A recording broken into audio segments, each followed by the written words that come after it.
para poder entonces después traspasarla a la plataforma de la otra sección para que todos tengan las mismas clases. Yo les contaba en la clase pasada que vamos a ver la posibilidad de este miércoles de poder hacer el solemne solamente y no la clase. Estoy viendo la opción de poder hacerla a las 18 horas para todos. Así que, de todas maneras, mañana ya les confirmo. Vamos a tratar de avanzar lo más que podamos en digestivo respecto a la materia para que la tengan para su práctico de la próxima semana. Tengo entendido que la próxima semana tienen sistema digestivo, creo.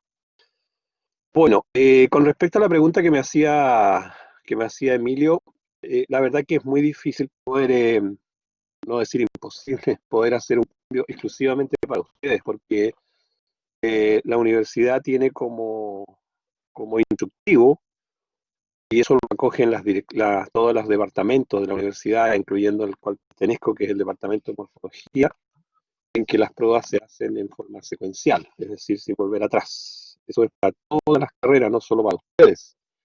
Y además en las otras sedes de Viña, de Santiago, deben hacerse las pruebas con la misma exigencia. No puede ser solamente para nosotros una forma y para otros otra forma, lo que sería tremendamente injusto.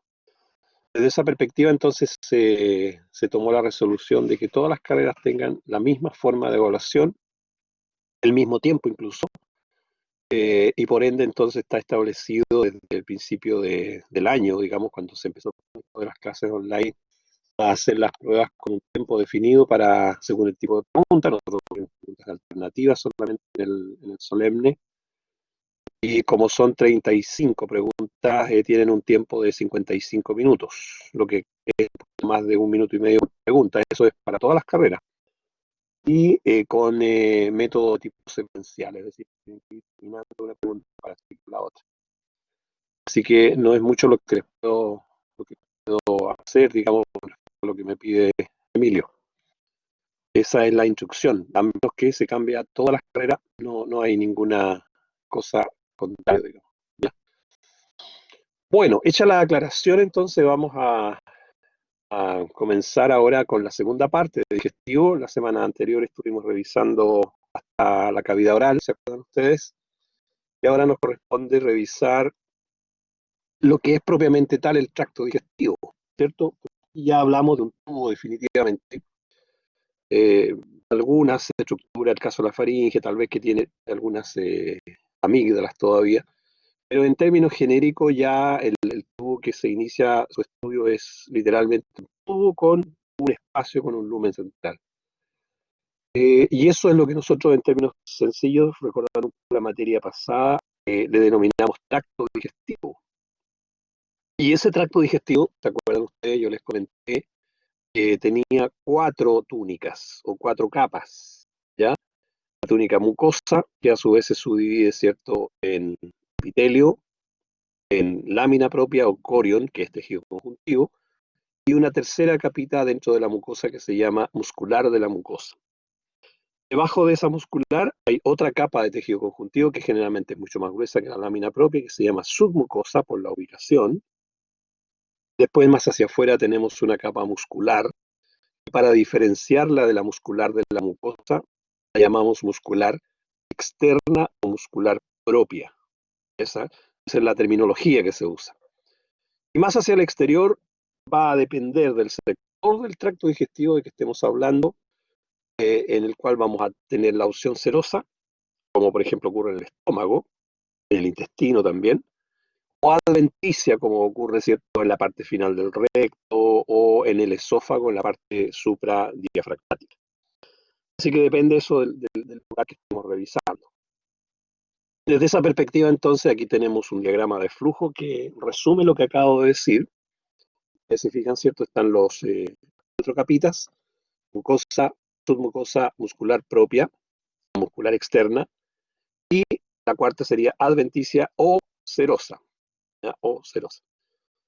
Con respecto a la muscular propia, esta es una capa mucho más gruesa que la muscular de la mucosa, que está en la mucosa, valga la redundancia, es mucho más gruesa y generalmente, no siempre, es de disposición circular, la parte externa de esta muscular, y de disposición longitudinal, la parte más externa. Y digo generalmente porque no es siempre así. Ya hay excepciones, como el caso del estómago, por ejemplo, que ahí hay tres capas, no hay dos, sino que hay tres.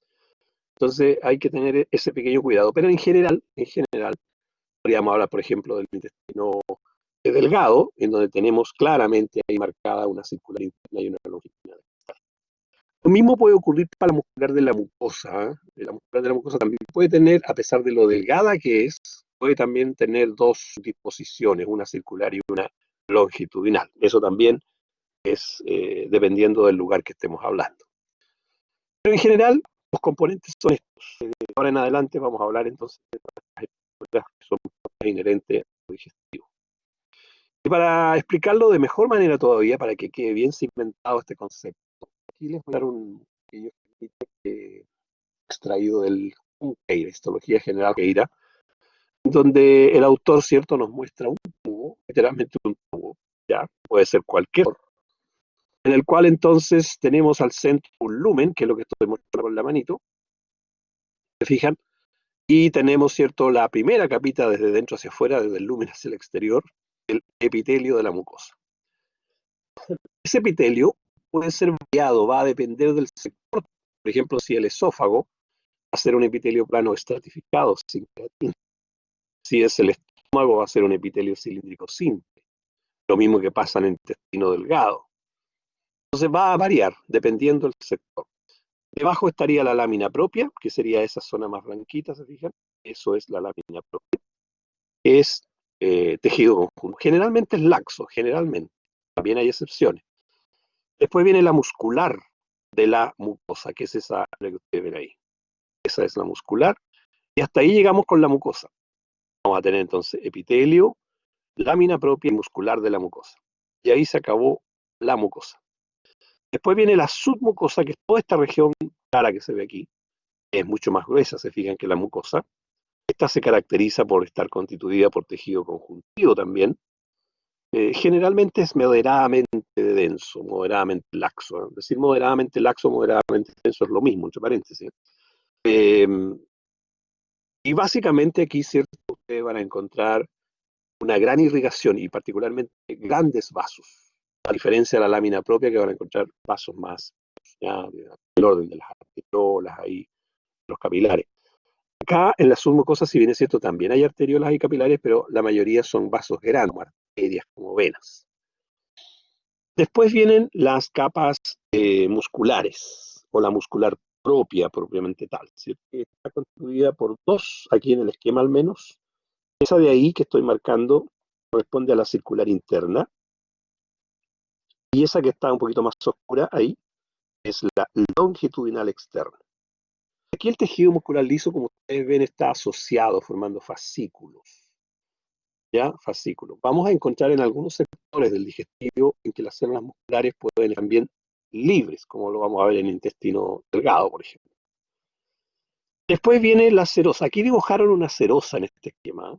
No puede ser adventicia, pero aquí dibujaron puntualmente una serosa, donde tenemos esa zona más blanca, que sería la capa submesotelial, que sería tejido conjuntivo laxo, y el epitelio plano simple, que es el que da el límite aquí. Ese es el mesotelio.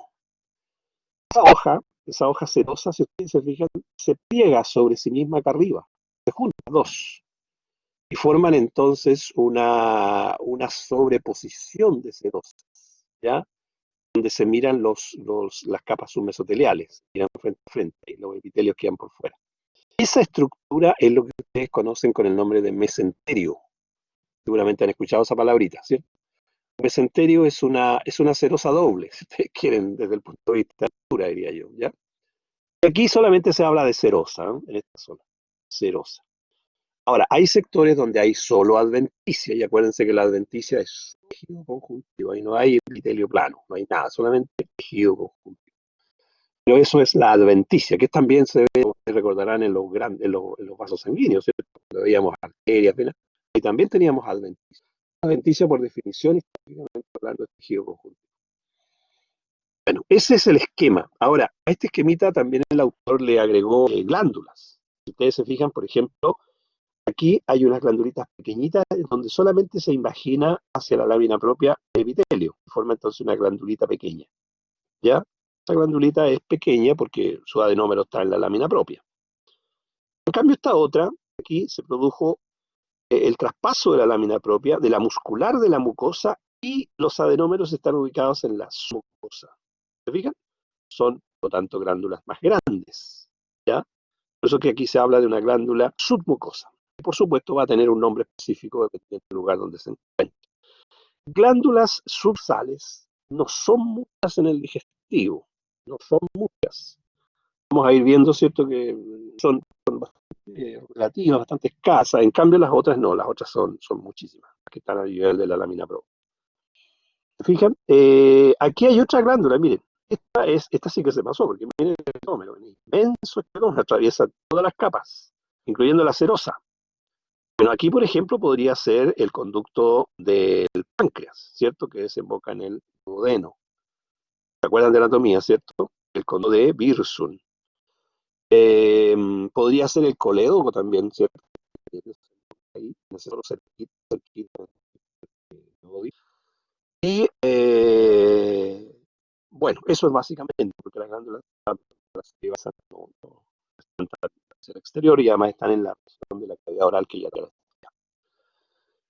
Otro detalle que aparece aquí en el esquema y que conviene tenerlo en cuenta cuando uno va a partir estudiando el tracto digestivo es las proyecciones de la mucosa hacia el lumen. Eso que ustedes ven ahí son una serie de medias que parecen deditos, ¿cierto? Se llaman proyecciones digitiformes, de dígito, de dedo. Así se dice en forma correcta, ¿cierto? Técnica. Proyecciones digitiformes. Yo usé esa palabra cuando apliqué los plexos coroideos. No sé si se acordarán en tejido nervioso. Ahí yo usé esa palabra. Eh, Generalmente las células que se proyectan hacia un lumen, hacia una superficie en forma de dedos, uno dice estructuras digitiformes, en forma de dígito, de dedo. Ya, bueno, aquí se ven muy bien, ¿cierto? Eso se ve particularmente en los intestinos, ¿cierto? En el intestino delgado, ¿cierto? En el yeyuno, por ejemplo, hay una enormidad de proyecciones. Esas proyecciones se llaman vellosidades en el intestino delgado. Todo eso lo vamos a ir viendo, no se preocupen. Estoy hablando en términos genéricos para que se ubiquen en el tracto digestivo, o sea, que es un largo y largo tubo, ¿cierto?, que vamos a comenzar a revisar. Ahora, bueno, aquí aparecen, ¿cierto?, algunas características generales que yo ya mencioné en la clase anterior, todo referente a la mucosa, ¿cierto? El hilo, como ya dije, puede ser variado dependiendo del lugar.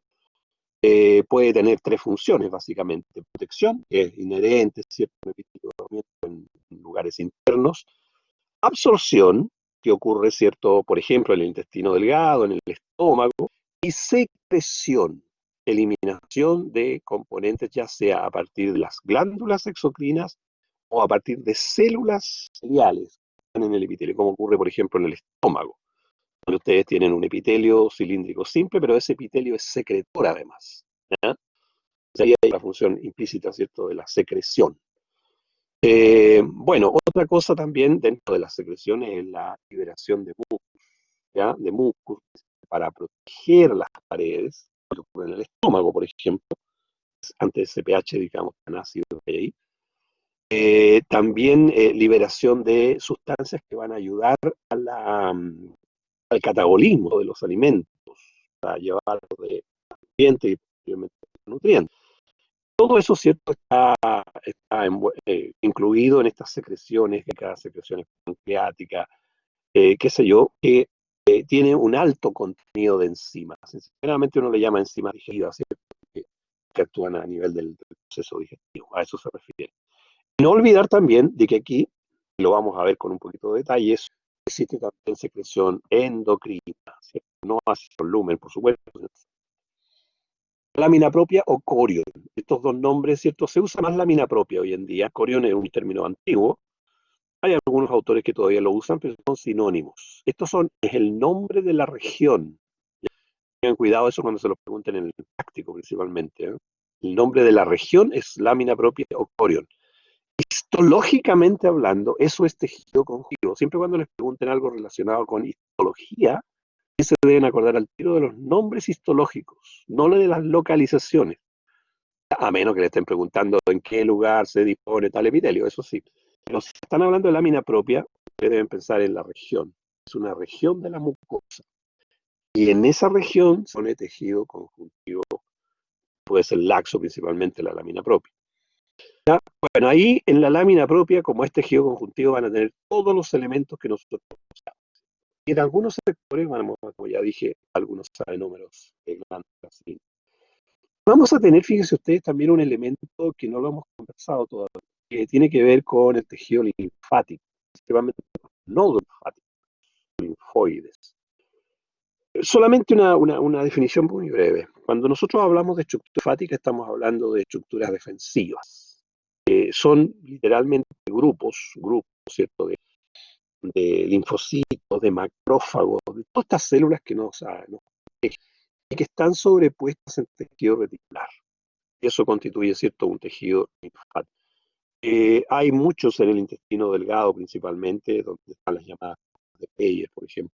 Las amígdalas también, ¿cierto? Las amígdalas son otras entidades defensivas donde hay mucho tejido linfático, que están ubicados estratégicamente a lo largo del tracto digestivo con el propósito precisamente de vernos ante el ataque de algunos agentes extraños que pudiesen venir con los alimentos. Y de hecho vienen allí, ¿cierto? Una serie de elementos que nos pueden producir daño. ¿Ya?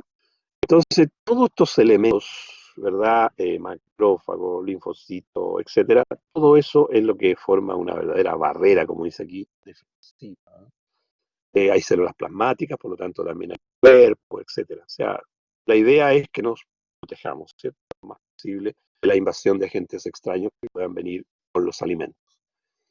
La muscular de la mucosa es una capa relativamente delgada, es la tercera capita de la mucosa, y puede, como dije, no siempre, pero en unas ocasiones, tener dos subcapas, una circular interna y una longitudinal externa, ¿ya? Eso es más o menos lo que hace. Ahora, la cantidad de tejido muscular no es mucha.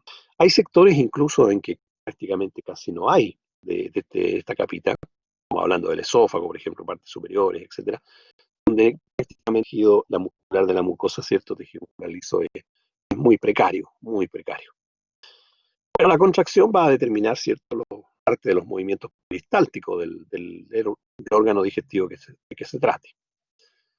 Bueno, con respecto a los tipos de mucosa, ¿se acuerdan que en el caso de la cavidad oral también hablábamos de tipos de mucosa, la mucosa masticaria, especializada, que está la superficie dorsal de la lengua, etcétera?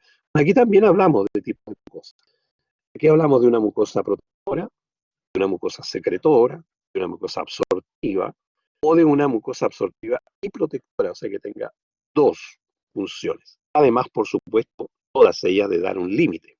¿Ya? Nadie en duda, ¿cierto?, que esta mucosa que está aquí, tejido epitelial más tejido conjuntivo, lámina propia, protectora. Miren ustedes el grosor que tiene solamente, ¿cierto? El epitelio, por ejemplo, es clásico del esófago. Aquí tenemos una secretora. Todas esas entraditas que tiene ahí el epitelio son glandulitas, ¿ya? Glandulitas que se sumergen literalmente en la propia. Y por supuesto que esas glandulitas secretoras. Por eso es secretora, ya característico del estómago. Aquí tenemos una que es absortiva. Fijan, aquí tenemos nuevamente nuestra mucosa que estaría formada por helio, la lámina propia al centro que sería como eje de estas, literalmente lengüetas que están hacia el lumen, para poder tener entonces una mayor eficiencia de absorción. Si es pareja no va a absorber tanto como si estuviera dando inyecciones. Esa es una típica mucosa absortiva. ¿Dónde se encuentra eso? Por ejemplo, en el intestino delgado, en el yeyuno principalmente. Y esta que es protectora y absortiva. Protectora porque tiene una gran cantidad de células caliciformes, Leo. Recuerden que las células caliciformes son esas que producen mucus. Y por supuesto con eso protege la superficie, ayuda al tránsito de los elementos que van por el lumen. Y por supuesto también tiene algo de absorción. Fíjense, esto es el intestino delgado. Acuérdense que ahí se produce la reabsorción de agua, de electrolitos, de vitaminas. Bueno, con respecto a la submucosa, en términos genéricos es tejido conjuntivo moderadamente denso, a diferencia de la lámina propia, ¿cierto? Aquí tenemos una cantidad muy, pero muy masiva de vasos sanguíneos, de vasos linfáticos, de plexo nervioso. Aquí existe un plexo nervioso que seguramente lo recordarán de anatomía, que va más o menos desde el esófago a la medianía del intestino grueso, pasando por el estómago. El plexo submucoso de Meigs, no sé si eso lo vieron en anatomía, ¿ya? Esta es una estructura nerviosa, ¿cierto? Un plexo es una asociación de estructuras nerviosas. Eso es una característica propia de la submucosa del tracto digestivo. Después viene la muscular propia, que sería tejido muscular, ¿cierto? Generalmente, como decía hace un rato, dos capitas. ¿Ya? Una es interna, que es circular, y la otra que es externa. Pero no debemos olvidar que hay sectores donde pueden haber tres. El ejemplo clásico es el estómago, donde aparece una tercera capa. Aquí también, en esta capa musculopia, hay otro plexo que seguramente ustedes también lo deben recordar de anatomía, que es el plexo mioentérico o de Auerbach. Imagen les debe sonar, ¿cierto? Eso es anatomía.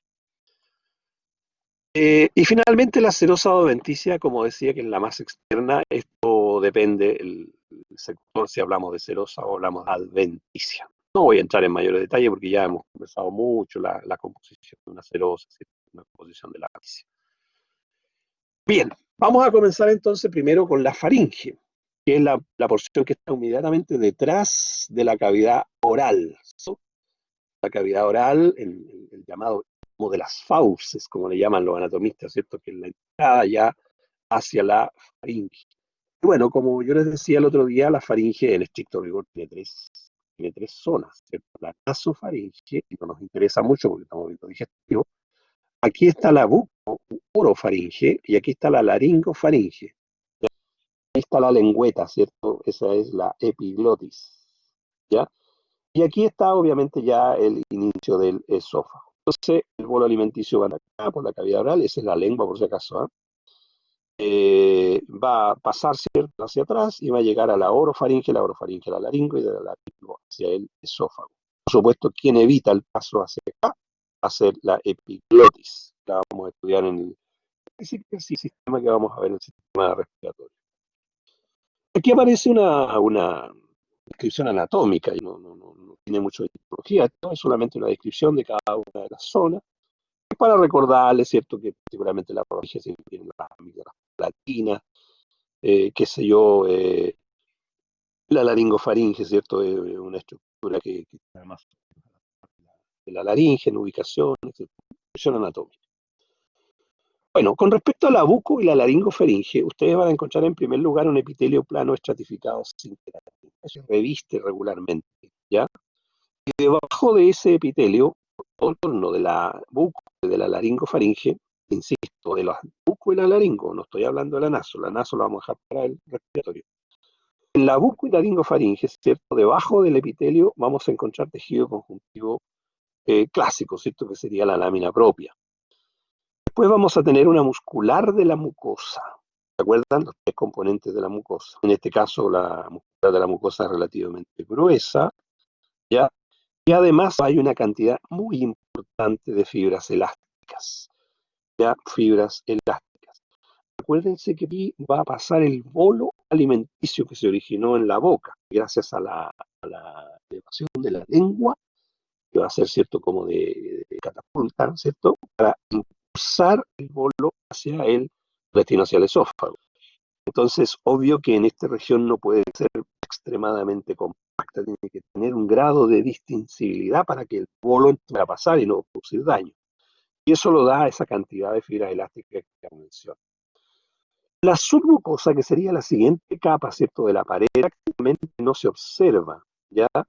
Solamente hay algo de esta submucosa que es tejido conjuntivo moderadamente denso, moderadamente laxo, en las regiones laterales de la laringofaringe. También hay algo en el naso arriba, ya, pero insisto, esa parte no nos interesa.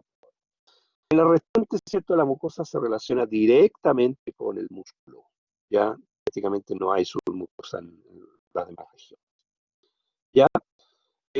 La muscular propia presenta en este caso tres capas, ya son relativamente delgadas, longitudinal interna, oblicua o circular media y longitudinal externa. Existe también aquí tejido muscular estriado esquelético, hay mucha musculatura. ¿Se acuerdan que yo cuando hablamos lengua en la clase pasada yo les hablé de los músculos extrínsecos, ¿cierto? Los intrínsecos eran los de la lengua obviamente tal, y los extrínsecos son los que están asociados a la lengua, pero son asociados a los órganos adyacentes. Esa musculatura esquelética es precisamente refiriendo en el caso de la orofaringe. Es una fotografía que está tomada en vivo, ¿cierto?, de la porción medial de esta región de la laringofaringe. Y eso que ustedes ven en uno, esa zona, es una lengüeta la que va a hacer, ¿cierto? Y es la epiglotis, ¿ya? Como lengüita. Sube y baja, ¿cierto? Se pone en posición horizontal y en posición vertical, dependiendo del momento, ¿cierto?, en que estemos realizando, ya sea la inspiración o la expiración, o la decisión por el otro lado. Bueno, las amígdalas, ¿cierto? Que son estas estructuras que están ahí. Y por supuesto la tina, que son estas grandotas, ¿ya? Y bueno, las amígdalas las vamos a revisar, entre paréntesis, son órganos linfoides, ¿ya? Son órganos linfos, tienen que ver con la defensa, ¿ya? Miren el lugar, estratégicamente están ubicados con el propósito sí, de defender. El esófago. Bueno, una vez que atravesamos, ¿cierto?, toda la región de la orofaringe, la laringofaringe, llegamos al esófago. Y aquí podemos distinguir claramente las capas ya, ¿no? El esófago es un mito que tiene 25 centímetros, el tamaño de la persona. Pues. Y generalmente para su estudio, los autores la subdividen en tres regiones, ¿ah? Para poder entender mejor la disposición histológica.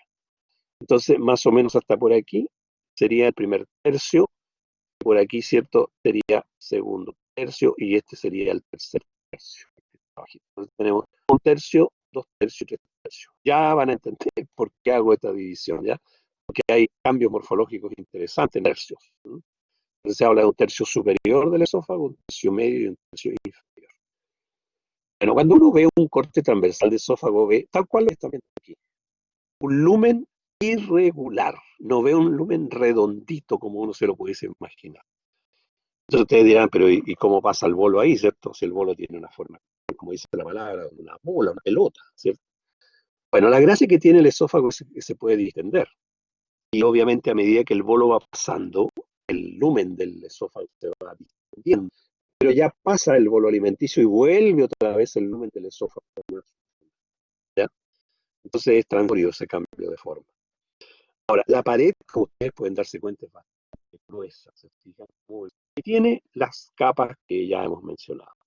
Una mucosa, una submucosa, aquí sí tenemos una submucosa bien parada, una muscular propia y una adventicia, y en un sector final del esófago, el que atraviesa el diafragma, tiene serosa, que es un pedacito nomás, ya no es todo el esófago. La gran parte del esófago tiene adventicia. Desde del diafragma hacia arriba, adventicia, del diafragma hacia abajo, que es muy poquito, tiene serosa. Entonces, cuando uno hace un corte de un esófago, transversalmente se encuentra con esto. ¿Se fijan? Ese es el lumen, como les decía, bastante circular. ¿Se fijan? Ese es el epitelio, la zona más clarita que ven ahí, que estoy marcando con la manito. ¿Se fijan? Después viene, ¿cierto?, la lámina propia. Ya les voy a indicar qué tipo de epitelio, qué sé yo, ¿eh? Solamente les estoy indicando las regiones. Y esa de ahí, que parecen puntitos, eso es la muscular, la mucosa, que en algunos sectores no se alcanza a ver, aquí se ve bien. Esa es la muscular de la mucosa. Hasta ahí llegamos con la mucosa, ¿cierto? Pues la mucosa tiene tres áreas. Después viene la submucosa, que es esta. ¿Se fijan? Todo eso que está por fuera de la muscular de la mucosa, todo eso que va ahí, ¿cierto? Todo eso es submucosa. Tejido conjuntivo moderadamente denso o moderadamente laxo. Después vienen las capas musculares. Y el esófago se caracteriza por tener, ¿cierto?, gran parte de su extensión, dos capitas. Una circular interna y una longitudinal externa. Longitudinal significa que va en sentido paralelo al lumen, de arriba para abajo. Circular significa que va en torno al lumen, ¿ya? Y aquí se alcanza a ver un poquito de, yo diría más que TA, ahí dice TA, pero yo pienso que esto es una cerosa. Clínica adventicia, TA significa clínica adventicia. Creo que ahí hay un error, ¿eh? Eso es claramente una cerosa. ¿Por qué? Porque se ve bien limitada la estructura. No es como esto que se ve aquí. Aquí se nota que se rompió la cerosa, por eso que no se ve. Aquí abajo se ve más claro, ¿se fijan? Ahí hay un epitelio que sería el mesotelio y el tejido submesotelio. Bueno, eso es más o menos. El esófago es un órgano muy fácil de estudiar, porque como ustedes pueden ver, este es un corte y se ven claramente las capas. O sea, no hay uno tiene duda que dónde estará una, dónde estará la otra, ¿cierto? Se ve muy, muy, muy clarito con la mayoría de las tinciones, ¿no? Con la mayoría de las tinciones. Aquí tenemos de nuevo, este es un esquema del Di Fiori. Hacemos, chicos, aquí tenemos nuestro epitelio, ahora sí, epitelio plano estratificado sin queratina, muy grueso, con crestas epiteliales y papilas conjuntivas. Aquí no puedo hablar de epidérmicas ni de papilas térmicas, ¿cierto? Después tengo, ¿cierto?, la lámina propia, que es eso que está ahí. Todo eso es lámina propia, es relativamente delgada. Después viene la capa muscular, que es eso que se ve ahí, muscular de la mucosa.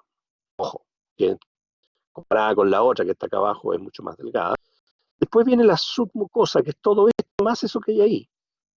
Ahí se proyecta, se fijan con ese pliegue del esófago, se proyecta la submucosa. O sea, el núcleo de este pliegue sería la lámina propia, la muscular de la mucosa y la submucosa, en esta zona, acá, en esta zona. ¿Ya? Y eso que ven ustedes ahí más clarito son glándulas.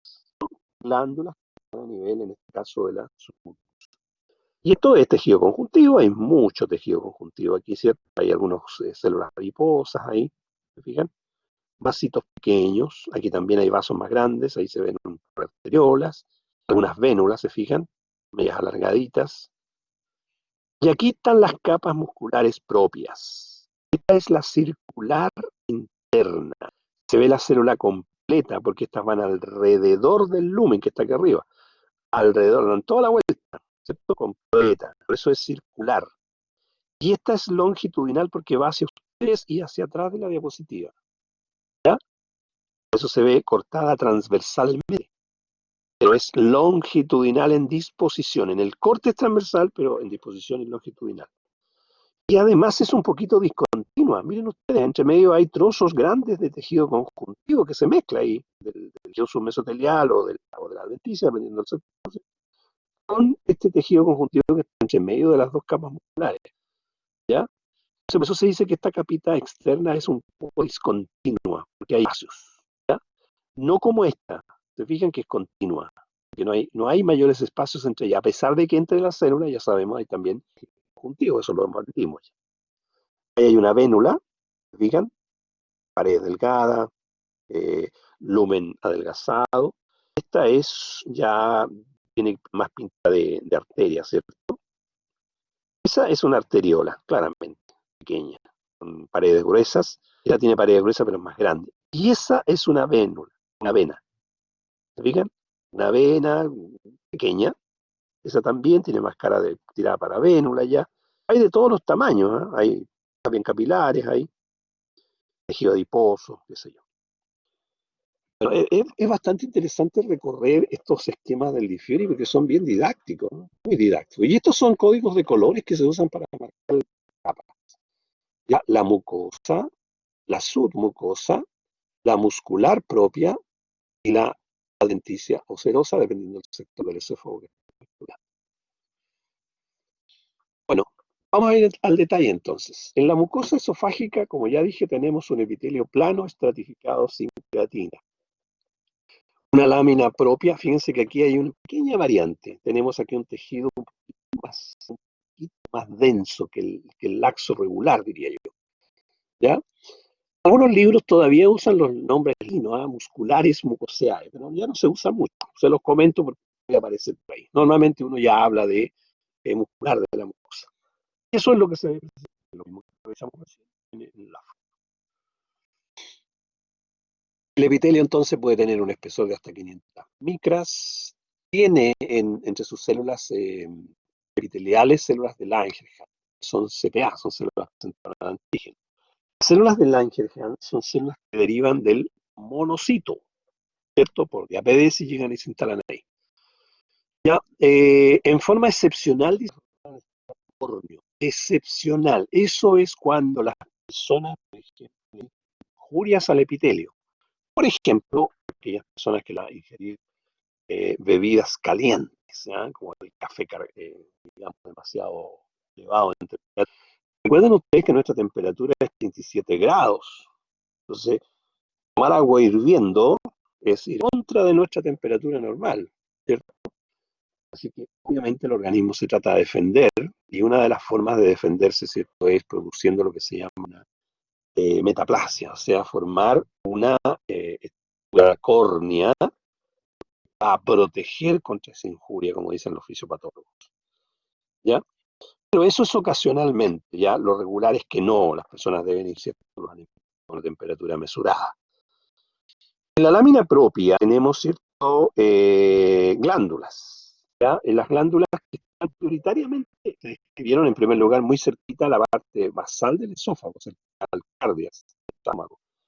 Por eso entonces se les conoce como glándulas cardiales, ¿ya? Porque están cerquita. Y además ellas se ubican también en la región del cardias, ¿no?, en la región del estómago, la siguiente porción que vamos a ver.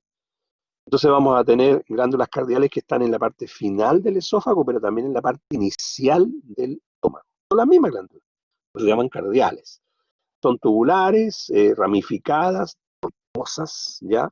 Secretan principalmente muco, generalmente, ¿ya? Estas están, sus adenómeros, reitero, en la lámina propia, ¿ya? Son relativamente pequeñitas. La muscular de la mucosa en la porción superior es casi inexistente. ¿Se acuerdan que yo les dije? En algunos lugares puede no existir. Y al inicio del esófago prácticamente no hay muscular de la mucosa. A medida que vamos descendiendo por el esófago, ya en la zona cercana a la zona media, al tercio medio del esófago, comienzan a aparecer algunos fascículos, o dispersos al principio, pero después se van asociando a medida que vamos bajando, vamos descendiendo. Ya encontramos, ¿cierto?, una más o menos longitudinal en la segunda parte del esófago, ¿ya? La que se hace bastante más gruesa, ¿cierto?, a medida que nos vamos acercando al cardias. Así que la muscular de la mucosa no es tan marcada en el esófago. Aquí tenemos una hermosa foto de la mucosa. ¿Se fijan? Tenemos el epitelio, se ve muy bonito el epitelio.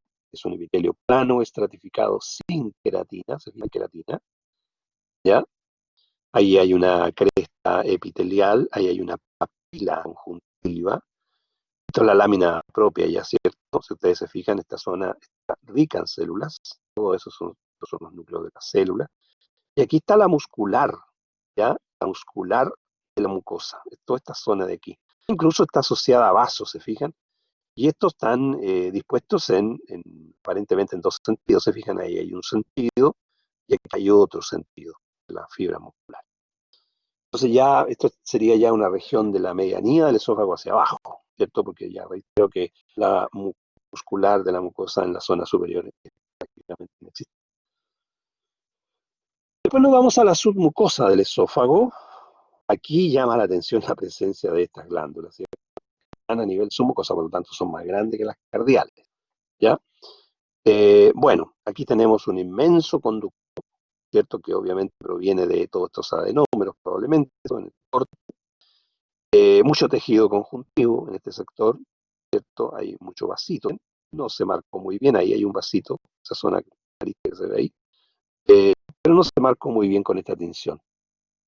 Ya, comparen el espesor que tiene la submucosa con respecto a la mucosa, todo esto es un poquitito más grande, un poquitito más grande. Esto de aquí abajo ya es la muscular propia. Bueno, aquí en otra cosa, que ya les había dicho, pero se las recuerdo. En la submucosa tenemos un plexo, ¿ya? El plexo de Meissner, plexo submucoso, es un plexo nervioso. Para los que no entendieron ese concepto de los plexos, ¿ah?, en anatomía o cuando lo estudiamos en el sistema nervioso, aquí hay un esquema muy didáctico para entender los plexos. ¿Ya? Los plexos, el concepto de plexo en general es un término que denota algo que se anastomosa, algo que se asocia. Por eso que hay plexos capilares, plexos nerviosos. Entonces, aquí ustedes pueden observar donde se ve eh, un sector del digestivo, porque esto de los plexos de Meissner y de Hauer van desde el esófago hasta el intestino grueso, más o menos. Entonces, cualquier sector puede ser es exactamente lo mismo. Esta región de aquí es la submucosa. ¿Ah? Todo esto es submucosa. Se sacó toda esta partecita hacia afuera. Y esos amarillos son los plexos. Digan, anastomosados. Ahí hay cuerpos neuronales y uniones ahí con los cuerpos de acá.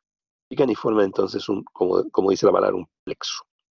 Este sería el submucoso, porque está en la submucosa, ¿cierto? O de Meissner. Y este de acá, la siguiente capa, que es la capa muscular, que es la que estamos viendo recién, es igual, ¿se fijan? Tiene mucha diferencia. De nuevo tenemos cuerpos ahí, y tenemos, por supuesto, las uniones. Y ese, el hecho que está en otro lado, ¿cierto? Tiene otro nombre, histológicamente es lo mismo. Y en este caso estamos hablando del plexo mientérico, ¿cierto? O de Auerbach. Ya, esos son los nombres nuevos y antiguos. Los anatomistas han cambiado algunos nombres de repente. También tenemos, bueno, las glándulas, esas las había comentado, que son las que se ven aquí muy bonitas. Estas glándulas se llaman glándulas esofágicas. Son de las pocas glándulas que se ven sus adenómeros en la submucosa del tracto digestivo. No son muchas, bien poquitas las glándulas grandes que hay en el tracto digestivo. ¿Ya? Esta es una de ellas, las esofágicas. Son túbulos acinares, compuestas, ustedes se acuerdan de eso, ¿cierto? Lo explicamos en detalle al principio del curso. Tienen secreción serosa y mucosa. Serosa, secrecinógeno y lisocima, ¿ya? Y de mucosa, por supuesto, la mucina. Aquí tengo una tinción específica para glándulas esofágicas. Digo específica porque es lo que mejor se ve, el resto se pierde un poco. Ahí lo saben, ¿no? Son grandes, ¿no? Prominentes.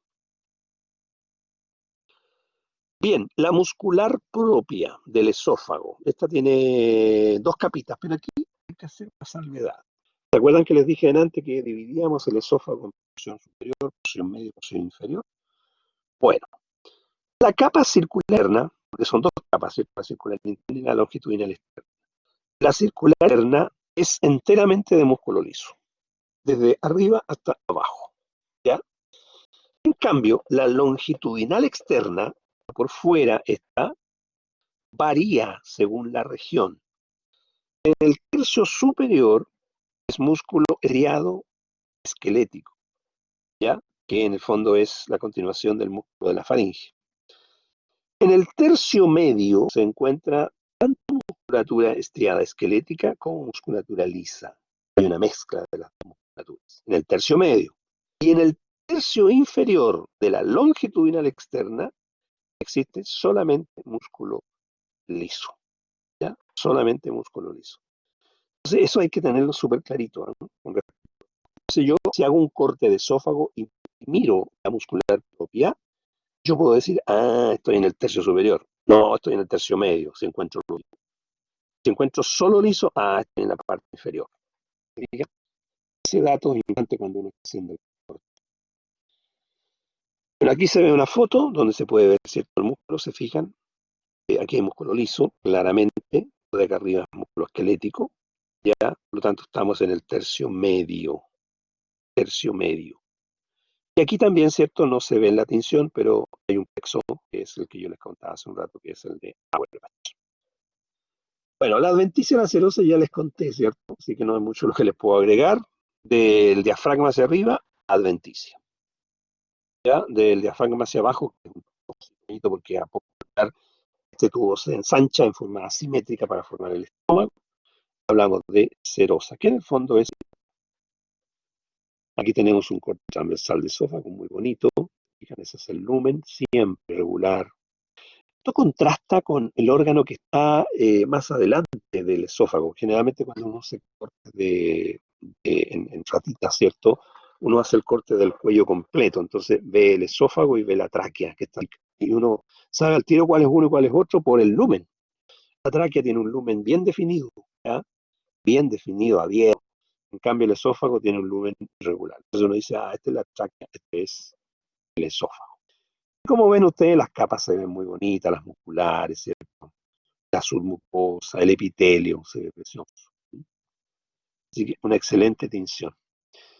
El último dato para cerrar ya con el esófago y entrar al estómago es que nosotros podemos saber, con la histología, el punto exacto cuando termina el esófago y comienza el estómago. Y eso se ve por el cambio de epitelio. ¿Se fijan? Esto es esófago, epitelio plano, estratificado sin queratina. Y miren lo que pasa aquí. Se cambia a un epitelio cilíndrico simple. Ahí está el límite exacto entre el esófago y el estómago. Ahora, esto lo saben aquí arriba, pero la gente que está aquí abajo, cuando digo gente me refiero a la estructura, ¿ya? No tiene idea, no sabe, ¿cierto? De hecho, las glándulas cardiales que yo les mencionaba siguen aquí, ellos no saben que están en territorio gástrico. Ellos siguen nomás viviendo en la del esófago, en la parte del... La acá arriba sí se sabe por el cambio de epitelio. El resto sigue igual, ¿se fijan? La lámina propia, la muscular, la submucosa, las musculares, que aquí empiezan a variar, ya se empiezan a transformar en tres capitas. Y aquí, en el epitelio, como se hace cilíndrico, entonces comienzan a aparecer las glándulas, ya con más claridad, mucho más claridad que las glándulas que se ven al final del esófago. ¿Ya? Bueno, eso correspondería entonces al esófago. No sé si hay alguna duda, chicos, con respecto al esófago, porque ahora vamos a entrar al estómago. ¿Alguna pregunta? Pues fueron a tomar 11. No, ya hasta ahora estamos bien. Gracias, Sebastián. Antonieta. Gracias, Catalina. Vamos a seguir entonces ahora revisando el estómago. ¿Qué es lo que pasa aquí, chicos? Lo que sucede, gracias, Anaís, lo que sucede es simplemente que el tracto se ensancha. ¿Se fijan? Ahí está el esófago que estábamos estudiando recién, y aquí se produce un ensanchamiento. Y ese ensanchamiento es asimétrico. ¿Se fijan? Crece más para este lado que para este otro. Entonces aparece, según la anatomía, ¿cierto? La curvatura mayor y la curvatura menor. Posteriormente vuelve otra vez a adoptar una forma más o menos del esófago para constituir el intestino delgado. Pero el tubo es el mismo, es exactamente el mismo. Los anatomistas dividen el estómago y nosotros también nos acoplamos a esa división porque nos sirve bastante. En las siguientes regiones: el cardias, el cuerpo y el píloro. Ahora, ellos trazan una línea imaginaria en este sector, que es esa que está el martillo ahí, y ese pedacito le llaman fondo, fundus también. ¿Ya? Entonces, a nosotros nos sirve mucho esta clasificación porque las glándulas que hay aquí en la zona del cuerpo son iguales a las que están en el fondo. Todo esto tiene el mismo tipo glandular, glándulas gástricas me refiero. En cambio, estas difieren un poquitito, y estas también. Entonces hablamos de glándulas cardiales, glándulas pilóricas y glándulas corpofúndicas, adoptando el cuerpo y el fondo. Corpofúndicas, cardiales, pilóricas y corpofúndicas. Todas son glándulas gástricas. Ese es el nombre genérico porque están todas en el estómago. Cuando ustedes dicen glándulas gástricas, se refieren a las cardiales, a las corpofúndicas y a las pilóricas, todas. En cambio, si quieren ser bien preciso, tienen que decir, ya, si me quiero referir a las que están en el cardio, tendré que decir glándulas cardiales. Eso es para ubicarnos. Esa es la terminología que se usa. ¿Qué pasa cuando uno abre el estómago? Cuando uno abre el estómago, se encuentra con lo que ustedes están viendo ahí. No es una estructura parejita dentro, ¿cierto? Claramente. Existen esas eh, proyecciones longitudinales, ¿cierto? Por eso se les llama pliegues longitudinales. Son grandes, ¿ah? Se ven a simple vista. ¿Ya? Con una lupa se ven más claritos todavía. ¿Ya? Ahora, estos pliegues se pueden distender. ¿Ya? Pueden distenderse cuando el estómago está más llenito, ¿cierto? Tiene más eh,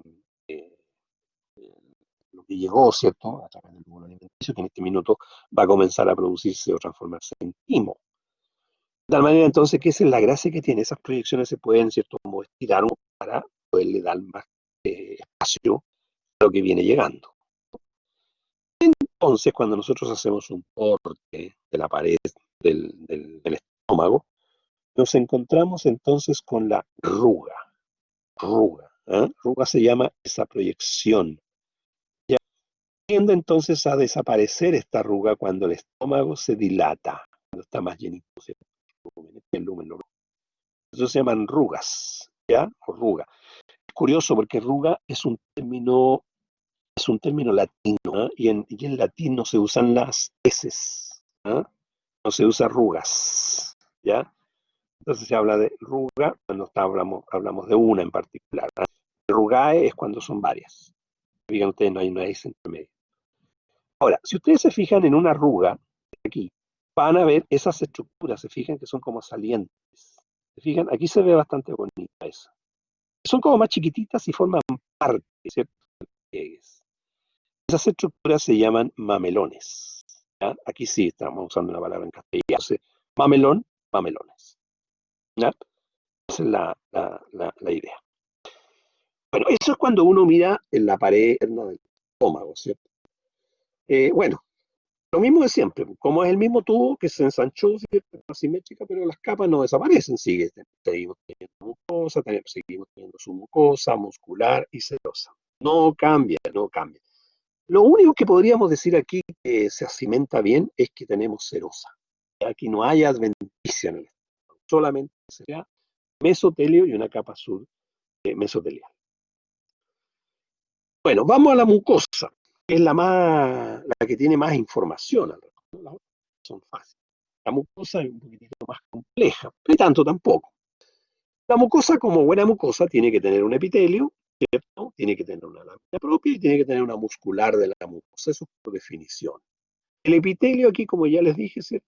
Pasó a ser cilíndrico simple. Debajo de ese epitelio o al lado de las glándulas gástricas, vamos a ver las glándulas, está la lámina propia, que es tejido conectivo laxo, tremendamente vascularizado e inervado, con muchas terminaciones nerviosas. Y por ende también muchos vasos sanguíneos, ¿cierto? Tremendamente vascularizado. Ahí está la clave. O irrigado, es lo mismo. Y después entonces viene una muscular de la mucosa que en algunos sectores, yo diría que en varios sectores del estómago, tiene una subcapa longitudinal externa, una circular media y una oblicua interna. Ya, es relativamente gruesa, ni tan gruesa, pero por lo menos se percibe más claramente que como se veía en el esófago. Bueno, este esquemita es bastante didáctico para explicar cómo es esto de la mucosa. Voy a partir primero por la más difícil de todas, que es la corpo fundi, o sea, la que está ubicada en el cuerpo del estómago y en el fondo del estómago. Después vamos a ver las cardiales, vamos a ver las pilóricas, que son tremendamente sencillas. ¿Ya? Por eso voy a partir por la más complicada. ¿Cómo es o cómo se disponen las glándulas gástricas? Así que pongan mucha atención, muchachos, aquí. Tenemos, ¿cierto?, nuestra pared gástrica, toda esta estructura que está aquí, ¿cierto? Y aquí tenemos, ¿cierto?, estas proyecciones que son los mamelos. Fíjense ustedes que en estos sectores hay unas entraditas. ¿Fíjense? Ahí hay una entradita. Es como si el epitelio se invaginara, se metiera a esta zona amarilla, que es la lámina propia. Esto amarillo es lámina propia. Fíjense, todo esto es lámina propia. Está debajo del epitelio superficial y entre medio del epitelio de las glándulas. Bueno, esas entraditas de epitelio que está ahí corresponde a una estructura que se conoce como fosita gástrica. Fosita gástrica. No es glándula todavía, fosita gástrica. O sea, la fosita gástrica es una invaginación del epitelio. El epitelio se invagina, un poquito, pero se invagina. Y en la parte basal de la fosita gástrica, aquí, en esta zona, se une la glándula gástrica. O sea, en el fondo, después de la fosita yo tengo mi glándula gástrica. Eso es una glándula gástrica, eso que tiene varios colores. ¿Fíjate? Entonces, la glándula gástrica y la fosita gástrica están unidas. Podríamos decir, ¿cierto? Si ustedes lo quieren ver de esa manera, la fosita sería como la continuidad del excretómero, donde se va a vaciar la secreción hacia el lumen. ¿Ya? Eso tiene que quedar súper clarito para no perderse, ¿ya? Súper, súper, súper clarito. Así que si a alguien no le queda claro, por favor, dígamelo.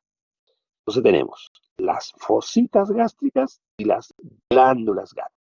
¿Qué tenemos aquí de los componentes que hemos aprendido? El epitelio, ¿cierto? El epitelio superficial, que sería el que está acá arriba. El epitelio glandular, que es el que se imaginó, ¿cierto? Y que forma también la glándula. Acuérdense que la glándula es un epitelio. Eso lo estudiamos. Y lo que está entre medio, todo eso y esto que está aquí, es laminopropia o corion, ¿cierto? Tejido conjuntivo. Y eso que ven ahí ustedes es la muscular de la mucosa. ¿Se fijan?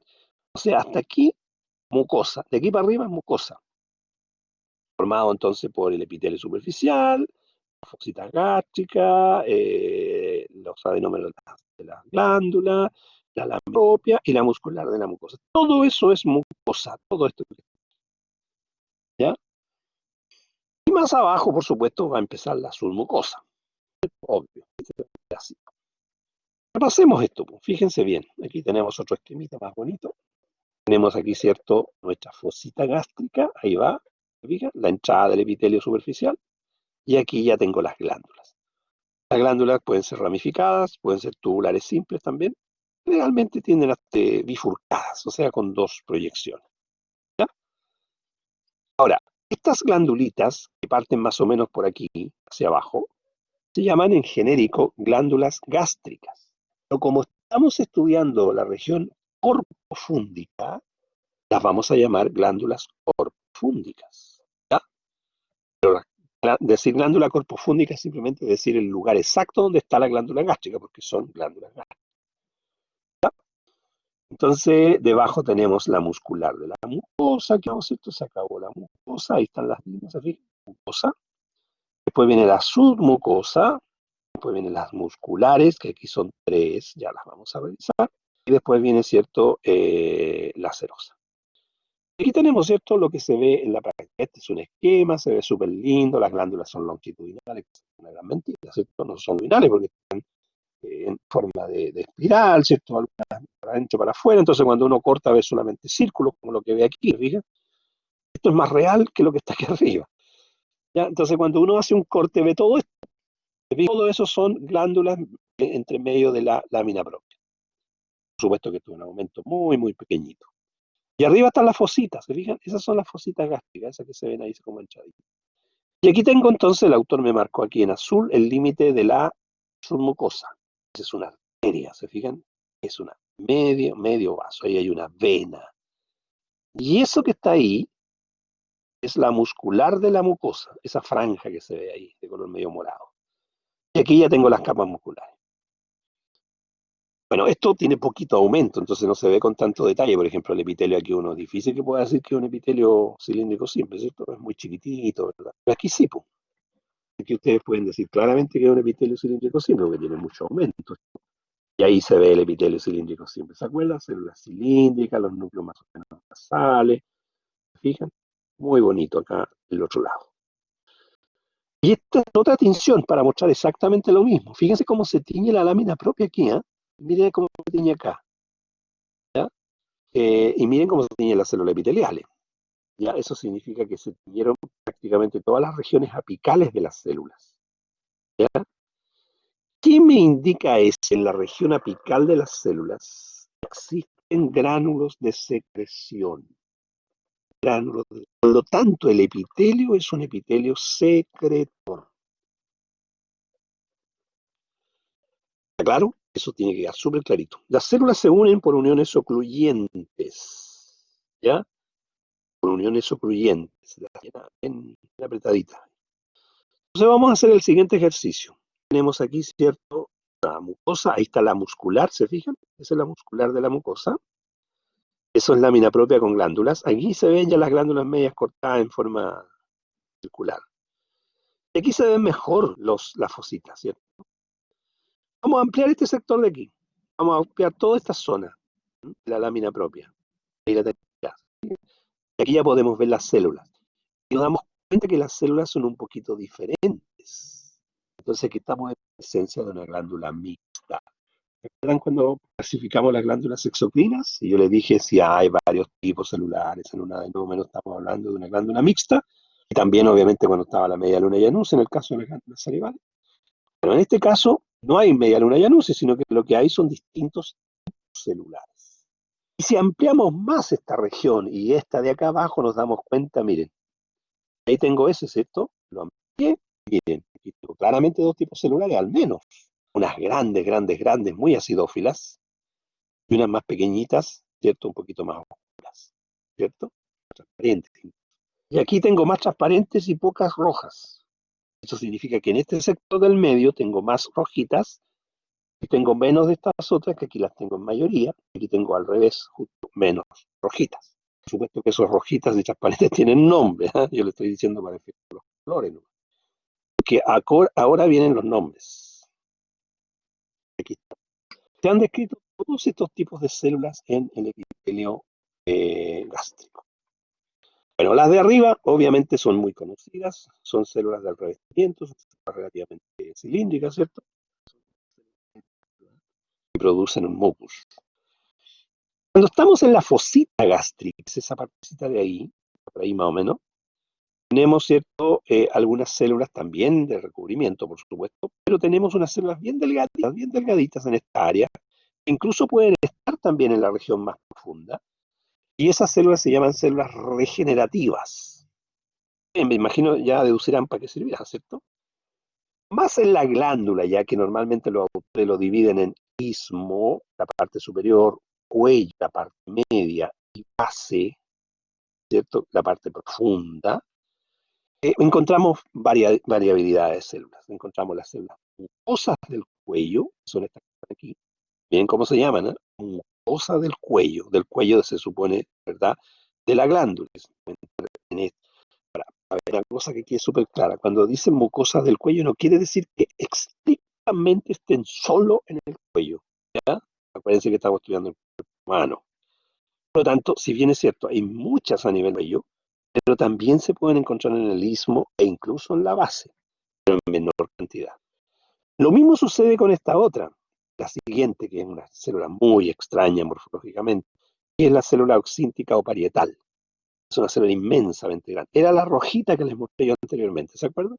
Esa celulita también está prioritariamente en esta área del cuello, pero también hay en la base en menor cantidad y eventualmente en el istmo. ¿Ya? La célula simógena, que está mayoritariamente en la base, pero que también se pueden encontrar en las otras regiones.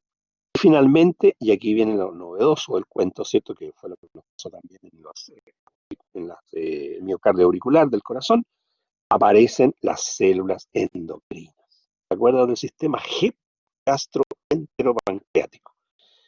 Entonces, miren ustedes ubicada esta célula. Está ubicada en la glándula exocrina, pero la célula es endocrina. Entonces, como está a nivel de esta región, se le llama enterocrina o gastroendocrina, si quieren ser mucho más específico. ¿Por qué se le llama enteroendocrina si está en el estómago? Por una razón muy simple, porque también se encuentra en el intestino. Y seguramente allí fue descrita por primera vez y apareció el nombre de enteroendocrina. Pero hoy día se sabe que forman parte del sistema gastroenteropancreático. Ahora, aquí aparece, ¿cierto? Estas células que están aquí pertenecen al sistema. Les conté el otro día, cuando estudiamos endocrinos, ¿cierto? Que los bioquímicos habían hecho una clasificación aparte, donde tenían algunos grupos de células G, otra de la región del sistema respiratorio, etcétera, y ellos, ¿cierto? En base a una bioquímica, ¿cierto? Las llamaban sistema Kapur. ¿Recuerdan? Eso lo vimos el otro día. Esas celulitas son, y estas sí podemos asegurar que prácticamente son pocas, ¿eh? No son muchas, están en la base. Es muy difícil encontrar una de estas células en la parte superior, prácticamente. Están siempre en la base. ¿Ya? Ahora bien, vamos a hacer una revisión muy breve, por supuesto, de cada uno de estos tipos celulares, solamente para darles algunas ideas y recordarles otras que ustedes ya conocen, las células superficiales, las que están arriba. Yo voy a ir marcando, se fijan aquí con una franjitas rojas, para que vean, porque voy a seguir mostrando el mismo esquema, entonces voy a ir marcando este nombre y la célula a la que estamos haciendo referencia por esta línea de segmento rojo. Entonces, a esta célula me estoy refiriendo, ¿ya? Esta es una célula que produce cierto mucinógeno, que es un simógeno, es una sustancia precursora que tiene que ser extendida, ¿cierto? Se transforma en mucina y bueno, ya saben todo. Bien, ¿para qué se produce eso? ¿Ya? Eso se produce para cubrir, ¿cierto?, a la superficie del gástrica, para evitar erosiones, daños, ¿cierto?, que se puedan producir producto de la acidez del estómago. El estómago tiene una acidez, ¿cierto?, de 1 a 2 en la escala de pH. Entonces, si no existiese este mucus, no existiese este lubricante, este protector, el estómago sería pedazo, ¿cierto? Se abriría, se producirían, ¿cierto? Muchas heridas a ese nivel y bueno, tendríamos trágicas consecuencias. Entonces, la naturaleza, muy sabia, ¿cierto? Produce esta secreción para proteger precisamente la superficie gástrica. ¿Ya? Estas células, ¿cierto? Se van descamando, pero se van recambiando cada 3 días, tienen algunas de esas características, ¿ya? Sus gránulos son pequeños, ¿cierto? Etcétera, produce una mucina, ya que se parecen bastante a las que vamos a ver más adelante, que son las mucosas del cuello. Respecto a las células regenerativas, ¿se fijan que cambié el recuadro? ¿Fijan? Ahora estoy hablando de estas células regenerativas. Bueno, estas células regenerativas, como el nombre lo indica, son cilíndricas, pero muy delgaditas. Estas células normalmente, ¿cierto?, están en estado de latencia, pero, ¿cierto?, entran en mitosis, ¿ah? Entre 5 a 7 días más o menos están divididas. Y van regenerando las otras células. Cuando ya dije que las de arriba se van camando, por ejemplo. Ahora, no reemplazan a todas las células, a estas no. ¿Ah? Se reemplazan a todas estas de arriba, pero estas no, la endocrina. Encontrar una célula indiferenciada necesitamos una tinción muy específica, muy, muy clara. Entonces lo que nosotros hacemos es buscar una célula que esté dividiéndose, ¿ya? Y si está dividiéndose, lo más probable es que es una célula regenerativa. Aquí, por ejemplo, en esta foto, encontramos ahí, ¿se fijan? Hicimos una ampliación aquí, ¡pum! Y ahí se ve la celulita, está dividiéndose plenamente, ¿cierto? Ahí están las fibras del uso, qué sé yo. Bueno, esa es una manera sencilla de poder observarla, pero en estricto rigor uno debería hacer una tinción. Bueno, después vienen las mucosas del cuello, que ya dije, no necesariamente son claras, que se me fue la... Vamos a marcar de nuevo la...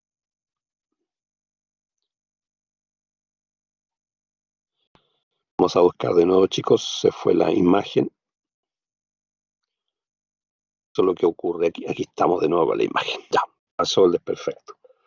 Pero estábamos entonces en las mucosas del cuello, que les decía que no necesariamente están solo en el cuello, sino que también, ¿cierto?, en otros sectores, eventualmente, mayoritariamente se ubican en la región del cuello. Bueno, estas celulitas son muy similares a las que estaban arriba, producen también, ¿cierto?, como dice el nombre, mucus. Ya tienen una cantidad intermedia, diría yo, de gránulos. Eh, a ver, no necesariamente todas las secreciones de mucus que nosotros tenemos en nuestro organismo son iguales. Si bien es cierto, se llama muco en todas ellas, hay diferencias en sus componentes, ya sea en su cantidad o en su calidad. ¿Ya? A veces hay más de un componente, menos de otro, qué sé yo, y eso hace que entonces que las secreciones mucosas sean un tanto distintas. No son todas iguales, ¿ya? A eso me refiero. Bueno, a veces son diferencias bioquímicas, por supuesto. Eh, Aquí, por ejemplo, se dice que la mucina secretada por las mucosas del cuello dice es bastante más fluida, es más acídica, etcétera. Ahí se dan cuenta ustedes que hay diferencias, no son todas iguales. Vamos a estas que son las más extrañas en cuanto a morfología y además tremendamente trabajadoras, ya las células tóxicas o parietales o delomorfas. Las células, ¿cierto?, son inmensas, estamos hablando de 25, 30 micras más o menos, un núcleo redondito, como ustedes pueden ver. A veces puede tener 2 núcleos, no es raro, ¿cierto?, que realmente encontremos alguna con 2 núcleos, una gran cantidad de mitocondrias, pero yo diría que lo más extraño de estas células es la presencia de canalículos. Vean que cuando nosotros hablamos de canalículos estamos hablando de una unidad como un tubito, pero que la pared es membrana plasmática. En cambio, cuando hablamos de condón, estamos hablando de un tubito, pero cuya pared es un epitelio. Aquí no, es una membrana, por eso estamos hablando de canalículos. Entonces, fíjense ustedes aquí en el monito, voy a mostrarlo con la manito. Eso que ustedes ven ahí es un canalículo. La membrana plasmática se invagina y forma una especie de tubito. ¿Se fijan? Regresa sobre sí mismo y acá hace lo mismo. Eso lo hace por todo el contorno de la célula. Este es un esquema de una célula cortada, ¿ya? Cortada más o menos por el medio. Entonces, esta celulita con eso aumenta enormemente la superficie de liberación de lo que ella produce. ¿Ah? Entonces, la pregunta que nosotros podemos decir, ¿produce esta célula? Bueno, entre otras cosas, produce hidrogeniones y ion cloruro, o sea, los elementos para formar el ácido clorhídrico. ¿Ya? Entonces, eso ayuda muchísimo. Ese aumento de volumen de secreción hace de que esta célula entonces no sea más grande, ¿cierto? Sea relativamente acidófila además, y a través de esos canalículos intracelulares poder eliminar por todo este sector los hidrogeniones y el cloruro. ¿Ya? Pero no es lo único que hace esta célula. Esta célula también produce otro componente que se llama factor intrínseco. Es una glucoproteína intrínseco, ¿ya? Intrínseco, de adentro. Y aquí tenemos, ¿cierto? Ampliada la foto que les mostré hace un rato.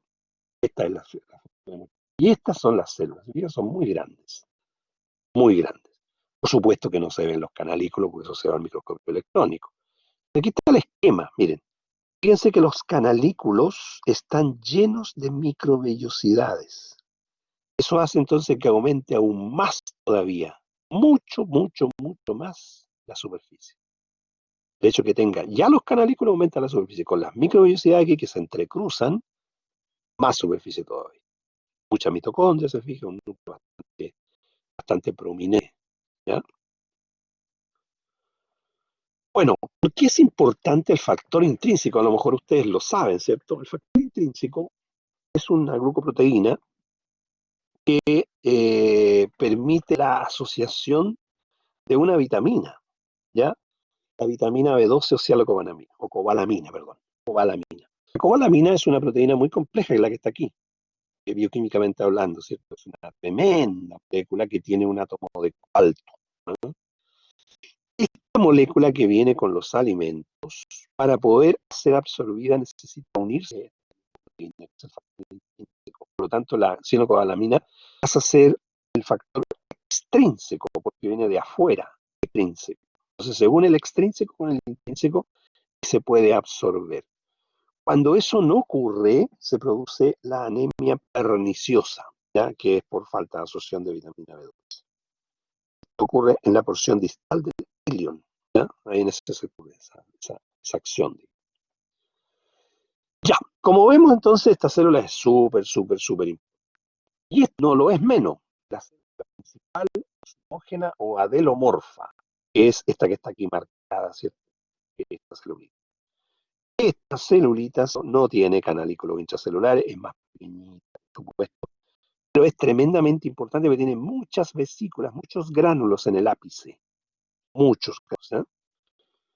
¿Eh? Bueno, estas células tienen dentro de sus granulitos una serie de componentes que ustedes seguramente deben acordarse de bioquímica, el sinógeno, la renina, la lipasa gástrica, ¿ya? Y otras más. Ustedes seguramente se acuerdan más de eso en bioquímica, ¿ya? Entonces es bien importante esta célula por ese contenido que tienen sus gránulos para finalmente enriquecer el jugo gástrico. Todo lo que se forma en estas glándulas, ¿cierto? Se une, se asocia, ¿verdad? Con el muco, etcétera, y eso es lo que se llama jugo gástrico. El jugo gástrico, entre otras cosas, tiene pepsinógeno, ¿cierto? Tiene muco, tiene factores intrínsecos, etcétera. ¿Cierto? Todos los elementos que hasta el momento hemos comentado. ¿Ya? Eso es importante. Y aquí hay una esquemita de una célula principal o simógena. ¿Se fijan? No hay canalículos aquí, pero sí hay muchos, pero muchos gránulos. ¿Ya? Ahí está, el enorme desarrollo de su retículo endoplásmico rugoso, mucha mitocondria. Aquí se ve un microscopio electrónico, los gránulos, ¿ya? El núcleo bastante redondito, ¿verdad? Y obviamente no son tan acidófilas como en el caso de las parietales. Y las enteroendocrinas, que ya las vimos, ¿eh? Ya las vimos porque las estudiamos, son aquellas que producen ciertas hormonas, ¿ya? Hay varios tipos, ¿eh? Hay varios tipos aquí. Bueno, ya aquí les anoté algunos nombres equivalentes que a mí no me gustan mucho. Agentafines, argirófilas, eso hace mención a la tinción, ¿eh? Tinción abasata. enterocromas fines, tienen afinidad, ¿cierto?, por los colorantes y que están ubicados en la región enteral. Son nombres un poco genéricos, diría yo. Ahora, aquí estas celulitas tienen gránulos que están mayoritariamente ubicados en la base, ¿cierto? Porque ellas no liberan su secreción al lumen, ¿verdad? Pero hay dos variedades, que son las que les comenté el otro día, las abiertas y las cerradas, porque estas son GEP, gastroenteropancreáticas, ¿cierto? Pueden estar también en el páncreas y en el intestino. Entonces las abiertas yo les conté, ¿cierto?, que eran aquellas que veían el lumen y que tenían microvellosidades, y las cerradas eran aquellas que no veían el lumen, ¿ya? Y por lo tanto no tenían un límite apical. Bueno, se han descrito alrededor de 17 a 20 tipos en minutos de estas células. Y aquí hay una que es cerrada, completamente cerradita, ella no ve nada del lumen de la glándula. Ahí está la célula. Con muchos granulitos, principalmente en la región basal, porque los van a eliminar hacia abajo, hacia la lámina propia, que tiene vasos sanguíneos. Algunas hormonas que se producen, ahí está la vía, ¿se fijan? Aquí está la abierta también. Esto es lo mismo que vimos el otro día. Esta es una inmunohistoquímica. Esto es para ver, esta es una inmunohistoquímica para ver células G. Aquí están las famosas células G, que producen la gastrina. Pero hay otras que producen la somatostatina, el VIP, ¿cierto?, la serotonina, el glucagón, sustancia P, etcétera, etcétera, etcétera. Ellas han descrito como, ¿ya?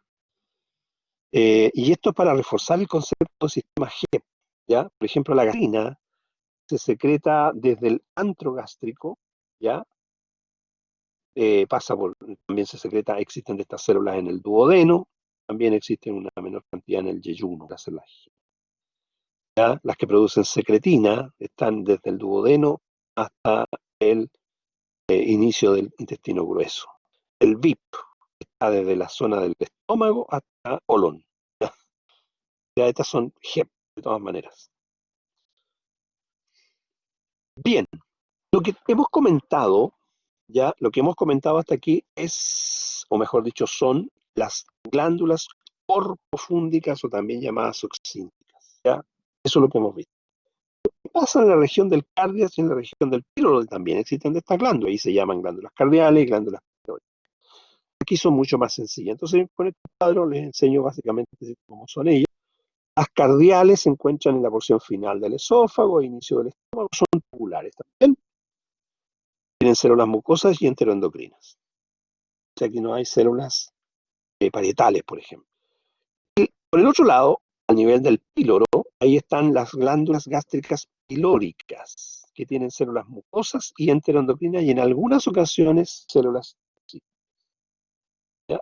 En algunas ocasiones. ¿Se fijan? Es mucho más sencillo entonces estudiarlas después que estudiarlas antes, porque al estudiar las más complejas uno después puede por diferencias, ¿cierto?, referencia. Bien, aquí hay un ejemplo, una fotito, un esquema, por cierto, con las glándulas cardiales, se fijan, son más simples. Estas son las del cuerpo y del fondo, corpofúndicas, mucho más complejas, que fueron las que vimos recién. Y estas son lóricas, mucho más sencillas. Bien, ¿qué pasa en la lámina propia o curion? Que es lo que está entre medio de las glándulas y por debajo del epitelio superficial, ¿cierto? Tenemos tejido conjuntivo. Fibroblasto, fibra reticular, el linfocito, plasmatocito, macrófago, sinófilo, neutrófilo. Nódulos linfáticos, que son las defensivas. Pero miren lo que hay también. Miocitos lisos, pero no formando fascículos, sino están libres. Igual como estaban los miocitos lisos en el tejido conjuntivo laxo que está entre medio de las membranas elásticas de la aorta. Sí, también teníamos miocitos lisos, ¿se acuerdan que estaban ahí solitos, dando vueltas? Aquí también. ¿Ya? ¿Qué pasa con la muscular de la mucosa? Aquí tenemos de nuevo musculatura lisa, pero aquí ya están formando ciertos fascículos. Por eso que hay capas, ¿ya? Una circular interna y una longitudinal externa. En ciertas ocasiones pueden haber cierta otra capita, que podría ser una tercera de orientación circular. ¿Ya? Eso es básicamente la muscular. ¿Qué pasa con la submucosa? La submucosa, como ya dije, ¿cierto?, es tejido conjuntivo moderadamente denso. En el estómago esto es muy claro. Y existe una cantidad también importante de tejido adiposo, ¿ya? Bueno, claramente hay muchos vasos sanguíneos, ya se los había comentado, hay capilares, principalmente de tipo fenestrado, mucha fibra colágena, linfocitos, neutrófilos, células plasmáticas, ¿cierto? Eh, También, ¿cierto? Exos de todo tipo, ¿cierto? Tanto linfáticos como capilares sanguíneos, y el plexo nervioso de Meissner, ya se los he comentado en varias ocasiones. Aquí tenemos el esquema que les mostré delante. Esa es la submucosa. Todo esto de aquí para arriba es mucosa, esto es submucosa, y aquí se ve muy claramente en la misma foto que les mostré hace un ratito atrás. ¿Ya? ¿Y qué pasa con la muscular propia?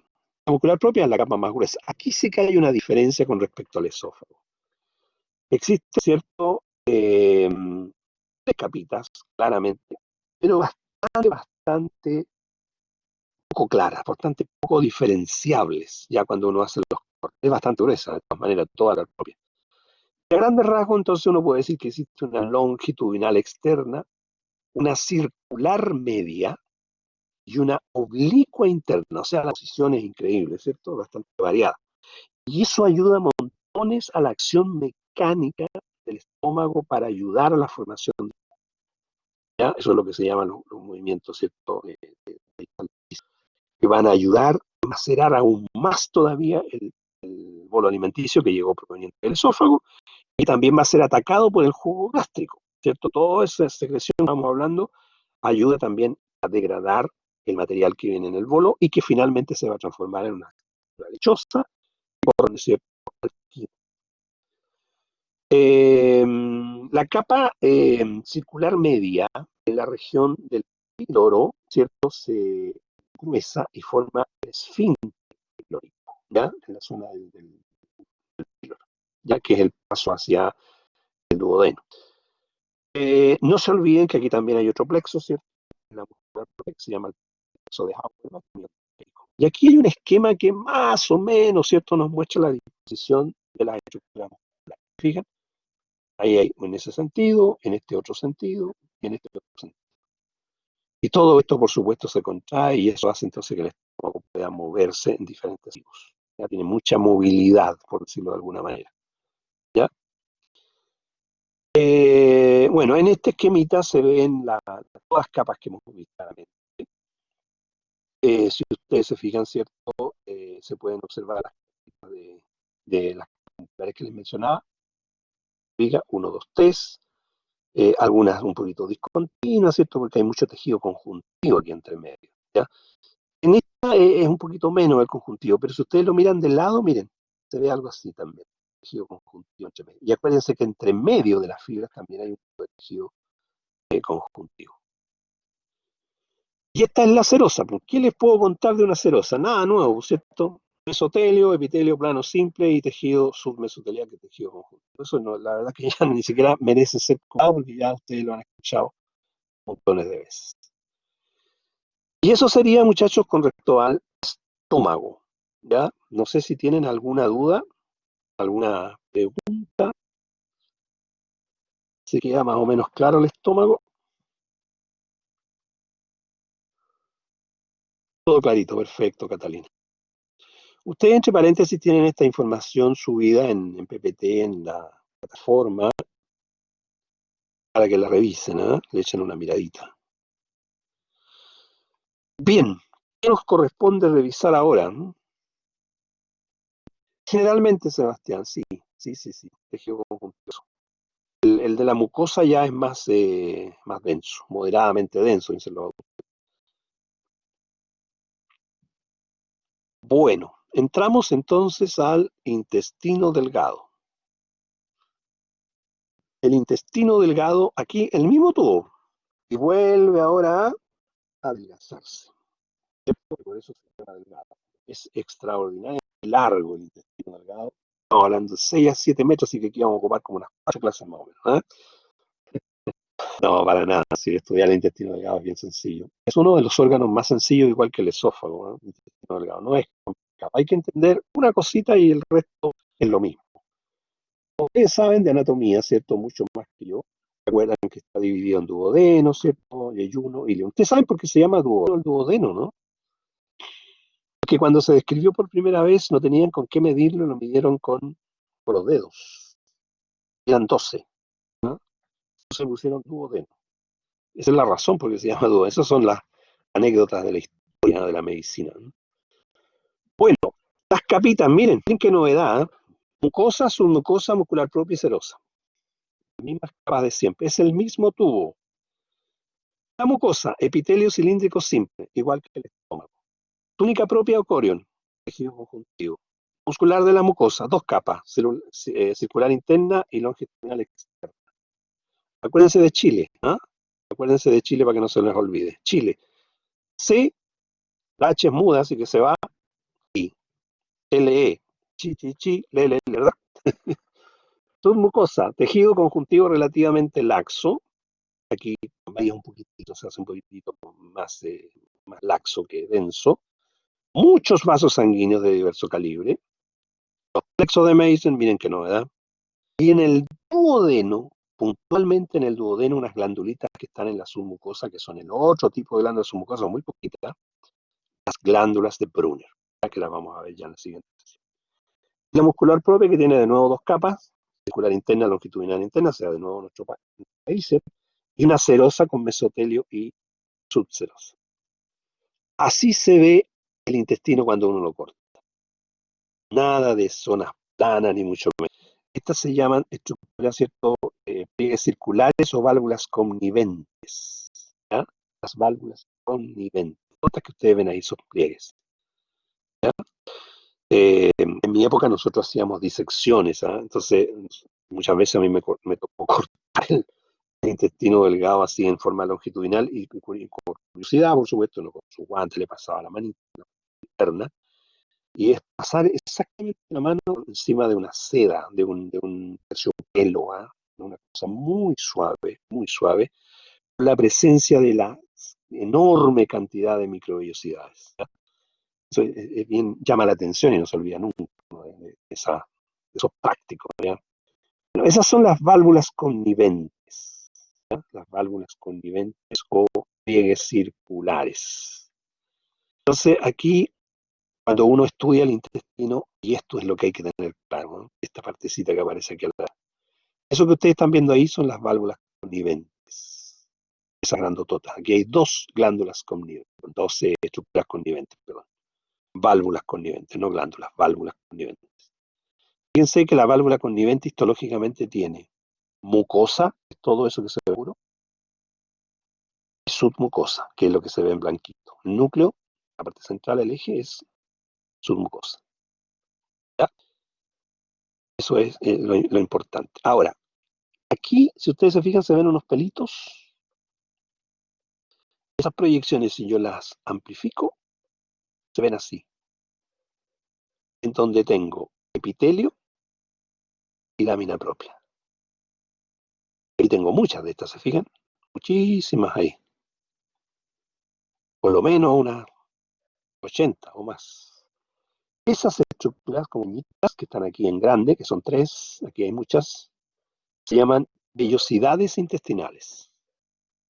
Vellosidades intestinales. Y si yo tomo ahora las células del epitelio y las amplifico, voy a ver esto. Aquí es una célula. Es lo que ustedes conocieran en bioquímica como enterocito. Es el epitelio. Es una célula cilíndrica. Y miren lo que tiene en la región apical. Microvellosidades. Millones de microvellosidades. Las hay que cuando uno, ¿cierto?, lo observa, da la impresión de estar viendo un cepillo de dientes. ¿Ya? Por eso se llama chapa estriada o ribete en cepillo. ¿Ya? Y aquí tenemos ampliado dos microvellosidades, que son las que yo les dije que estudiaran en la primera parte del curso, ¿cierto? Aquí está la membrana plasmática, ¿se fijan? Aquí está el núcleo central, que es el citoesqueleto de actina, unido a un montón de otras proteínas. Y esas ramitas que ustedes ven ahí, es el glucocálix. Ahí donde se ubican las exoenzimas que estudiaron en bioquímica. ¿Ustedes se acuerdan de las disacaridasas, la sacarasa, la lactasa y todo eso? Bueno, ahí se ubican, esperando que llegue, ¿cierto?, la disacaridasa que llegue, ¿cierto? Eh, la sacarosa, la lactosa, ¿cierto? Todos los disacáridos que ustedes conocen. Bueno, chicos, vamos a retomar mañana esta partecita para seguir con los intestinos, ¿cierto? Y seguir con el tubo digestivo. No sé si hay alguna duda, alguna pregunta. Yo creo que ya es hora de ir cerrando. ¿Dudas? ¿Preguntas? Todo bien, ya. Yo creo que hemos avanzado bastante, fíjese. Así que yo creo que mañana vamos a ver, vamos a cerrar intestino delgado, intestino grueso y lo más probable es que veamos hígado. Y el jueves ya veríamos páncreas, solamente la parte exocrina, por supuesto, ya vimos la otra, y glándulas salivales. Y con eso estaríamos cerrando digestivo, así que estaríamos dando nuestro objetivo y además tendrían su próxima semana libre de mí, por lo menos no me escucharían. Bien, chicos, cuídense mucho. Vamos encontrando mañana. Acuérdense, los de la sección 2 entran directo mañana, ¿ya? Y la sección uno tienen el link, que se los mandé ya a los delegados, ¿no? Para que entren a la sección 2. Perfecto, chicos, cuídense mucho. Chao, chao, chao, Antonia, Francisca, Emilio, Martín, Antonieta, Sebastián, Javiera, María. Chao, chao. Chao, Ronald, Francisca, Carolina, Diego, Joaquín, Cristóbal, Javiera, Anaís. Cuídense mucho, nos vemos.